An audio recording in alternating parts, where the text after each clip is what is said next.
अजित पवार आज पत्रकार परिषद घेणार। बारामतीमध्ये आज दुपारी अजित पवार यांच्याकडून पत्रकार परिषदेचं आयोजन। कल्याण डोंबिवलीमध्ये भाजपची मोठी राजकीय खेळी। ठाकरेंच्या सेनेचे प्रमुख नेते दीपेश म्हात्रे आज भाजपात जाहीर पक्षप्रवेश करणार। काँग्रेसचे ज्येष्ठ संतोष केणेही पक्ष सोडत आज भाजपमध्ये पक्षप्रवेश करणार।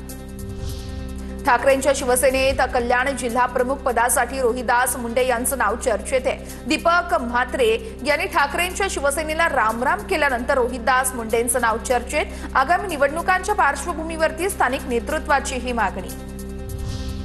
भाजपमध्ये जाण्याआधीच महेश गायकवाड यांची शिवसेनेत पुन्हा एंट्री। महेश गायकवाड यांच्यावरती संपर्क प्रमुख पदाची जबाबदारी। युतीत असताना गायकवाड यांच्या विरोधात उमेदवारी अर्ज भरल्यानं हकालपट्टी केली होती।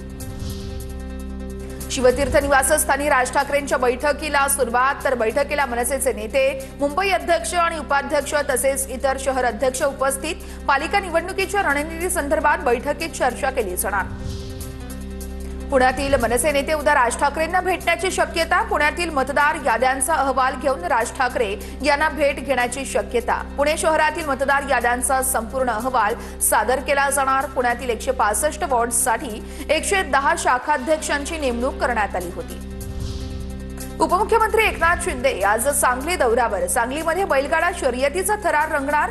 चंद्रहार पाटलांकडून बैलगाडा शर्यतीचं आयोजन। कोट्यवधींची बक्षिसं या बैलगाडा शर्यतीसाठी ठेवण्यात आली आहेत। देशातील सर्वात मोठी बैलगाडा शर्यत सांगलीच्या तासगावमध्ये पार पडणार। बैलगाडा शर्यतीसाठी बोरगावमधील 500 एकर मैदान सज्ज। चंद्रहार पाटलांकडून श्रीनाथ केसरी बैलगाडा शर्यतीचंही आयोजन।